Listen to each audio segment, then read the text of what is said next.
कहानी की शुरुआत होती है 1869 के लुइसियाना शहर में, जहां मन नाम का एक आदमी तेजी से जंगल के बीचों बीच दौड़ रहा था। उसकी गर्दन पर लोहे का बड़ा सा कॉलर बंधा हुआ था। इस कॉलर की वजह से उसके पीछे एक तेजधार ब्लेड लगा हुआ था जो उसके रास्ते में आने वाली हर चीज को काट रहा था। मर्टन बार बार जॉइंट स्पाइडर और प्रेसिडेंट की खबर करने के बारे में कुछ न कुछ बोल रहा था, लेकिन कुछ ही पलों में ब्लेड उस तक पहुंच गया और उसका सर धड़ से अलग हो गया। थोड़ी देर बाद जनरल मैकग्रथ वहां आया और उसकी लाश देखकर हंसते हुए उसकी मौत का मजाक उड़ाने लगा। वहां से थोड़ी ही दूर कैप्टन जेम्स नाम का एक आदमी एक पानी के टैंक में एक खूबसूरत लड़की के साथ समय बिता रहा था। तभी अचानक उसे बाहर से शोर सुनाई दिया तो वह रुक गया। उसने लकड़ी के छेद से झांक कर देखा कि मैकग्राथ के आदमी शहर में लोहे का कॉलर लेकर आ गए थे। उसके साथ जो लड़की थी उसने कहा कि अभी काम पर ध्यान मत दो, पर अचानक ही कुछ घोड़े डर गए और सीधा पानी के टैंक वाले टावर से जा टकराए, जिससे जेम्स बिना कपड़ों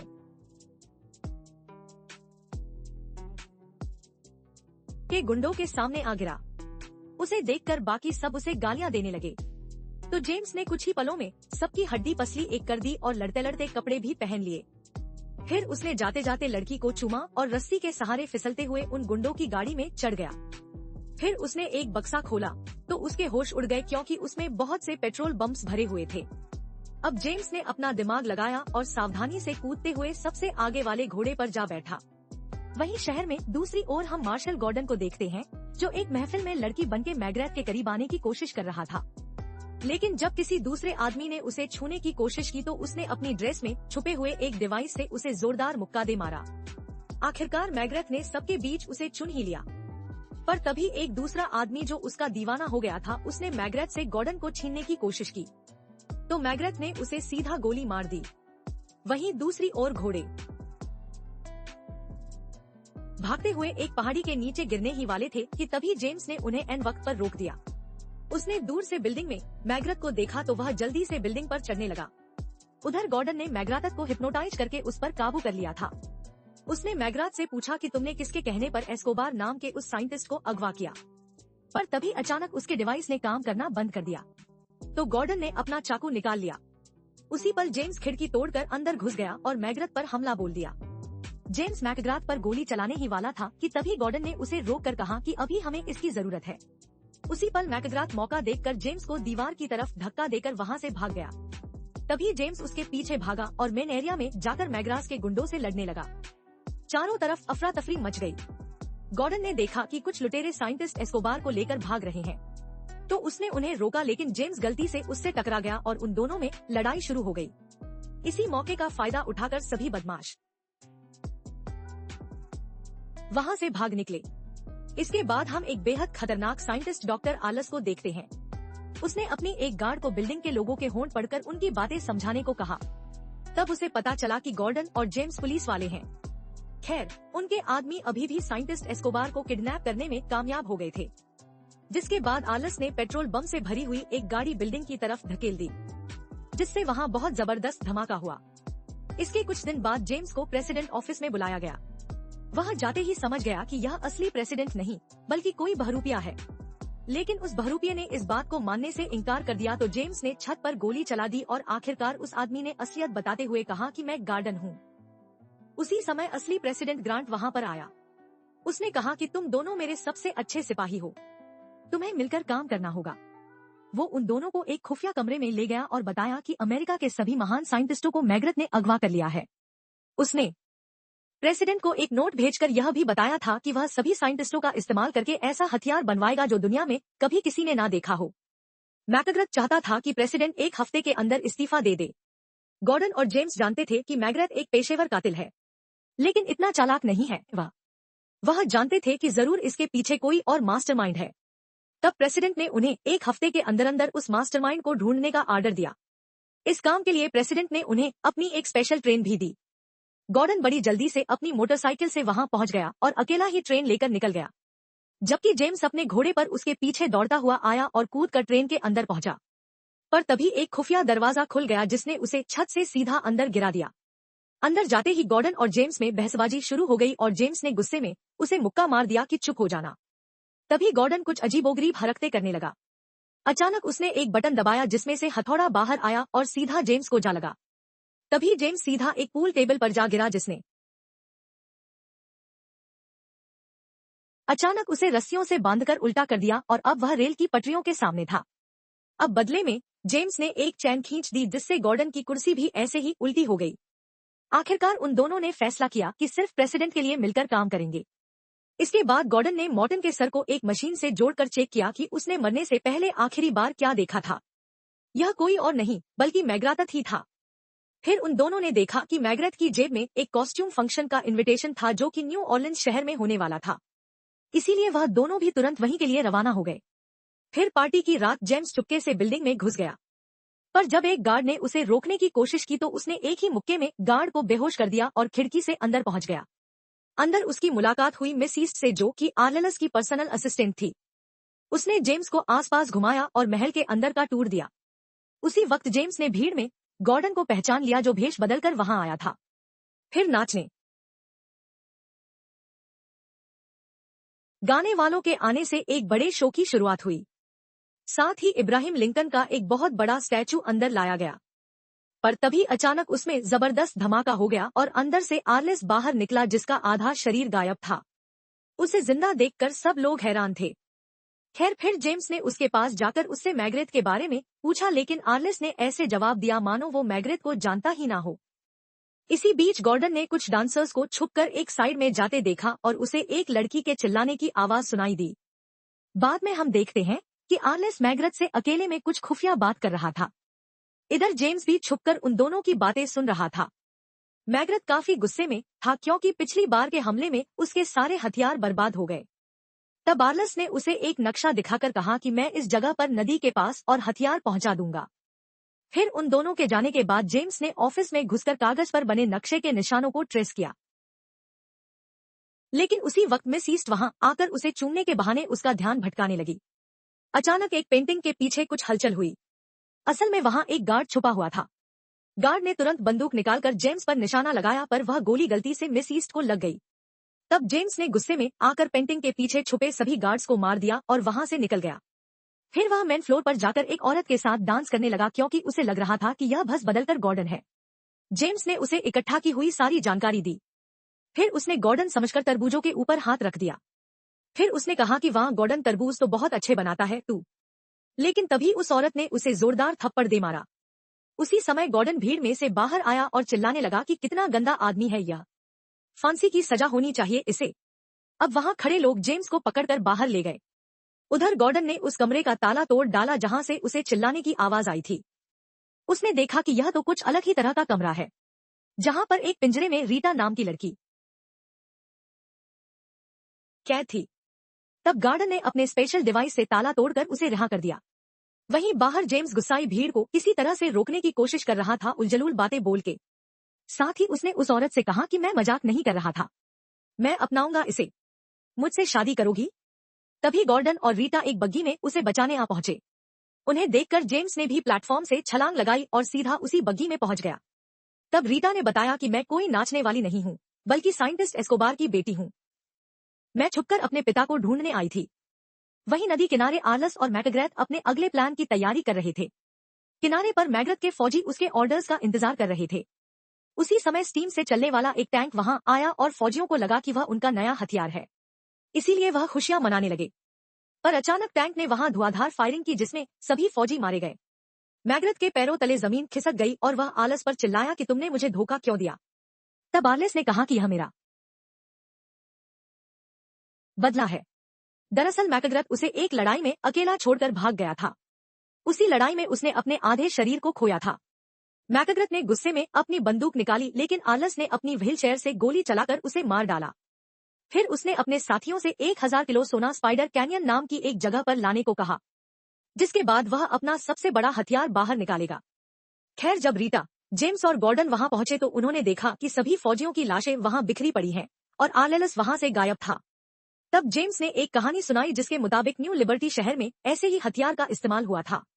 वहां पर इसी तरह के टैंक से बुजुर्गों और बच्चों तक को मार दिया गया। तभी उन्हें पानी से आवाज आई तो पता चला कि मैकग्रेथ जिंदा है। जेम्स यह मानता था कि मैकग्रेथ ही न्यू लिबर्टी के हादसे का जिम्मेदार है, लेकिन मैकग्रेथ ने बताया कि मुझे तो फंसाया गया है, असल में सबके पीछे आर्लेस का हाथ है। और इतना कहते ही उसने दम तोड़ दिया। फिर रीटा ने बताया कि उसने महल में सुन लिया था कि आलस कहाँ जाने वाला है, पर इसका खुलासा वह तभी करेगी अगर जेम्स और गॉर्डन उसे अपने साथ ले जाएंगे। जब वह दोनों मान गए तो रीटा ने बताया कि आरस यूटा शहर जा रहा है। लेकिन यह सुनते ही वह दोनों ट्रेन में चढ़ गए और रीटा को वहीं छोड़ दिया। मगर रीटा ने भी हार नहीं मानी, बल्कि वह भागकर उसी जगह से अंदर घुस गई जहां से पहले जेम्स आया था। सुबह उठकर गॉर्डन ने देखा कि जेम्स ने अपने एक जूते में चाकू फिट कर लिया था। जल्द ही वह सब आलस की ट्रेन के करीब पहुंच गए। लेकिन जैसे ही वह एक टनल में घुसे तो अचानक से आलस की ट्रेन गायब हो गई। वो समझ नहीं पाए कि यह हुआ क्या। असल में आलस की ट्रेन खास बीम्स का इस्तेमाल करके ऊपर उठ गई थी, जिस वजह से जेम्स और गॉर्डन अपनी ट्रेन में उनसे आगे निकल गए। तभी आलस ने पीछे से उन पर गोलीबारी शुरू कर दी तो जेम्स संगीत पूल टेबल पर लेटकर नीचे पटरियों तक पहुंच गया। बदकिस्मती से उसकी रस्सी टूट गई और वह ट्रेन से पटरियों पर जा गिरा। तब जेम्स ने मौका देखकर वह रस्सी आलस की ट्रेन से बांध दी और ऊपर चढ़ गया। फिर उसने चिमनी में झांकने की कोशिश की, पर तभी एक गार्ड ने उस पर पीछे से हमला बोल दिया। उन दोनों में लड़ाई शुरू हो गई और फिर जेम्स ने अपने जूते में चिपके चाकू के सहारे उसे मार डाला। फिर उसने लाश को चिमनी में डाल दिया। इधर आलस ने एक शिकंजा फेंक कर दोनों ट्रेन्स को जोड़ दिया था। लाश की वजह से अचानक बॉयलर में धमाका हुआ और दोनों ट्रेन्स रुक गई। अब आलस उनकी ट्रेन में घुस रहा था तो रीटा और गॉर्डन तुरंत भागकर छुप गए। उसी समय जेम्स भी वहां पहुंचा और अचानक रीटा ने गलती से स्लिप गैस बम एक्टिवेट कर दिया, जिससे वह तीनों वहीं बेहोश हो गए। थोड़ी देर बाद गॉर्डन और जेम्स को होश आया। दोनों जमीन पर पड़े थे और उनकी गर्दन पर लोहे के कॉलर्स बंधे हुए थे। साथ ही उनके चारों ओर लोहे की तार बंधी हुई थी। आलस ने उनके सामने आकर उनकी हार का मजाक उड़ाया और फिर उन्हीं की ट्रेन में रीटा को लेकर चला गया। तब गार्डन ने अपनी जेब चेक की तो उसे कोई डिवाइस नहीं मिला, मगर उसे एक नोट मिला जिसमें लिखा था कि जब तक वह इस तार के अंदर है तब तक जिंदा रहेंगे। जेम्स को इस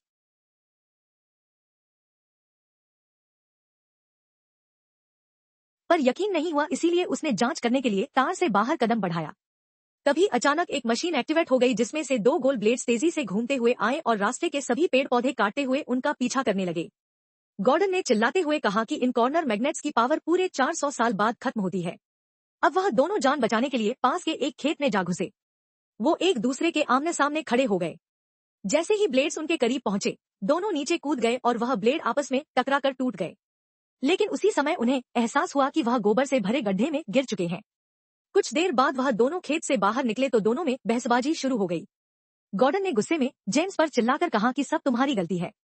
उसने जेम्स को मारने के लिए पत्थर उठाया पर उसका पत्थर गलती से कॉलर पर जा लगा, जिससे उन कॉलर्स की मैग्नेटिक फोर्स एक्टिवेट हो गई और दोनों कॉलर्स एक दूसरे से चिपक गए। अचानक जेम्स कूदकर जमीन पर गिर गया और गॉर्डन को अपने जूते से चाकू निकालने को कहा। गॉर्डन ने उसका जूता निकाला, लेकिन कॉलर्स अभी भी उनके कंधों पर मौजूद हर मेटल से चिपक रहे थे। दोनों ने एक दूसरे से दूर भागने की कोशिश की, लेकिन फिर भी मैग्नेट्स ने उन्हें एक बार फिर से वापस खींच लिया। इसके बाद दोनों पहाड़ी से लुढ़कते हुए सीधा नदी में जा गिरे। पानी में गिरते ही गॉर्डन बेहद खुश हो गया क्योंकि उसे अपनी टूल किट मिल गई थी। फिर थोड़ी मेहनत के बाद उन्होंने कॉलर्स निकाल दिए और जेम्स आग जलाने के बाद खाना ढूंढने निकल पड़ा। बाद में उसने गॉर्डन को अपने बचपन की कहानी सुनाई। दरअसल वो पैदा ही एक गुलाम परिवार में हुआ था। फिर एक दिन मौका देखकर वह भाग निकला और रेगिस्तान में छुप गया, जहां अमेरिका के मूल निवासी, जिन्हें रेड इंडियंस भी कहा जाता है, उन्होंने उसे पाला। जब तक वह वापस आया तब तक उसके परिवार को मार दिया गया था। तभी अचानक उनके सामने एक खास तरह की मधुमक्खी ने मकड़ी को पकड़ लिया। गॉर्डन इस घटना को काफी ध्यान से देख रहा था। फिर अगली सुबह दोनों रेगिस्तान से चल पड़े और अचानक गॉर्डन के हाथ का कॉलर अपने आप उसे आगे खींचने लगा। पता चला कि यह तो आर्लेस की खुफिया रेल पटरी थी। अब वह इसके जरिए आर्लेलस का पीछा कर सकते हैं। आखिरकार वह स्पाइडर कैनियन नाम की जगह पर पहुंचे जहां उनकी ट्रेन भी मौजूद थी। उन्होंने देखा कि आर्लेस ने यहां अपना एक शहर बसा लिया था। उसका सबसे बड़ा हथियार था एक बहुत भारी भरकम स्पाइडर जो अपने रास्ते में आने वाली हर चीज को चकनाचूर कर सकता था। खैर, अब दोनों अपनी ट्रेन में पहुंचे और जेम्स ने साफ कपड़े और हथियार निकाले। तभी गॉर्डन को वह मक्खी वाली बात याद आई और उसने कहा कि उसे भी आर्लेलस को रोकने के लिए डाविंची की फ्लाइंग मशीन जैसा कुछ बनाना चाहिए। मगर जेम्स ने कहा कि हमारे पास इतना टाइम नहीं है। वहीं दूसरी ओर हम देखते हैं कि प्रेसिडेंट ग्रांट एक इनॉग्रेशन सेरेमनी में था, जहां अचानक से जमीन थोड़ी थोड़ी हिलने लगी। अचानक वह बड़ा सा स्पाइडर सबके सामने आ गया, जिसे देखते ही सब लोग घबराकर भागने लगे और तभी आर्लेस ने एक ट्रेन में धमाका कर दिया। उसी समय हम देखते हैं कि गॉर्डन प्रेसिडेंट का भेष बनाकर स्टेज पर आ गया था। साथ ही वह कहने लगा कि वही असली प्रेसिडेंट है। वहीं दूसरी ओर जेम्स स्पाइडर के ऊपर चढ़ गया। अब आलस ने दोनों ग्रांट्स पर जाल फेंककर उन्हें कैद करने की कोशिश की। इधर एक गार्ड ने जेम्स को देख लिया और उसे गिराने के लिए गोली चला दी। बाद में हम देखते हैं कि आलस ने अपने अड्डे पर एक मीटिंग रखी थी। उसने ऐलान किया कि वह अमेरिका के छोटे छोटे टुकड़े करके अलग अलग देशों को बेच देगा और एक हिस्सा होगा उसके अपने लिए। उधर जेम्स को होश आया तो उसे एहसास हुआ कि वहां मैं तो जिंदा हूँ। फिर वह वापस ट्रेन पर पहुंचा तो उसे वहां हथियार के नाम पर बेल्ट में छुपी हुई एक छोटी सी बंदूक मिली। फिर गॉर्डन के कॉस्ट्यूम्स देखकर उसे एक आइडिया आया। वहीं आलस के बेस पर ग्रांट ने सरेंडर करने से इनकार कर दिया था। तो आलस नकली ग्रांट यानी गॉर्डन को जान से मारने के लिए तैयार हो गया।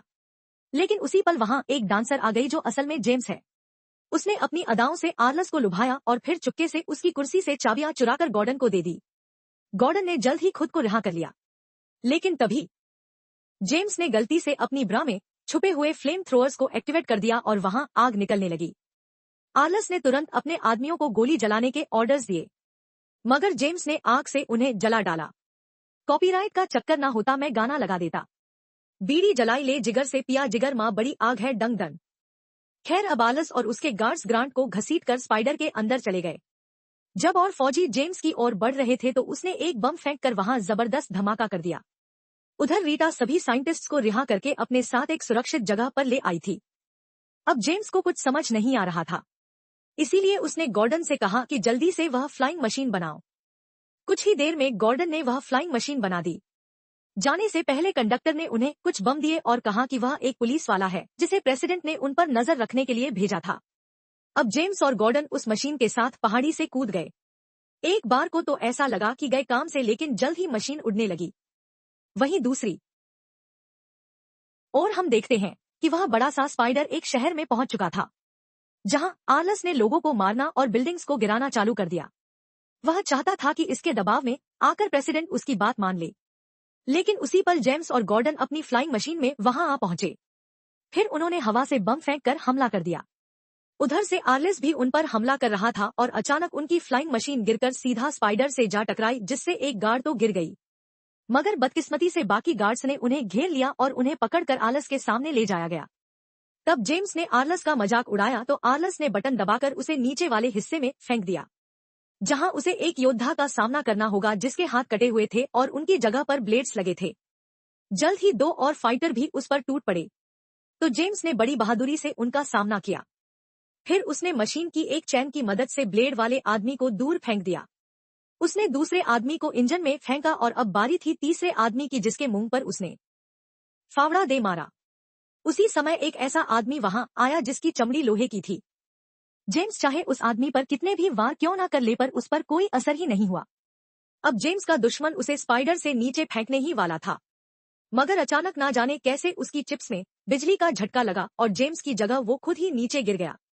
इसके बाद जेम्स ने आलस को धक्का दिया तो आलस अपनी चैन से बाहर निकलकर मैकेनिकल टांगों पर खड़ा हो गया। अब जेम्स ने उसे मुक्का मारकर घुमा दिया तो आलिस ने भी उसे पीटा। फिर वह उसके हाथों पर पैर रखकर उसकी छाती पर लगातार वार करने लगा। उसी समय गॉर्डन ने अपनी शर्ट में छुपी हुई छोटी गन निकाली और फटाक से गोली चला दी, मगर उसका निशाना चूक गया तो आलिस उस पर हंसने लगा। लेकिन तभी उसे एहसास हुआ कि गोली उसकी मैकेनिकल टांग में लग गई थी और अब वह चल नहीं पा रहा। इसके बाद गॉर्डन और जेम्स ने मिलकर सभी गुंडों को हरा दिया और सबको एक एक करके स्पाइडर से नीचे गिराते गए।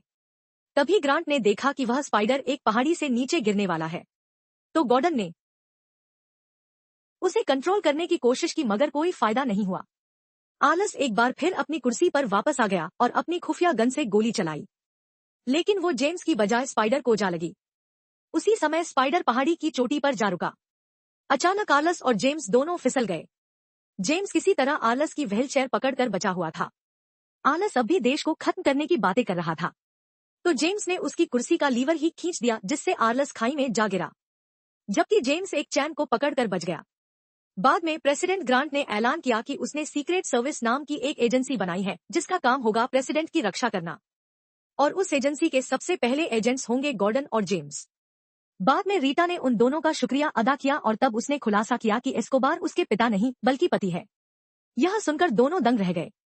तब रीटा मुस्कुराते हुए वहां से चली गई और जेम्स और गॉर्डन ने एक दूसरे को देखा और स्पाइडर पर चढ़कर सनसेट की ओर निकल गए। वीडियो पसंद आई तो लाइक कर देना, चैनल को सब्सक्राइब कर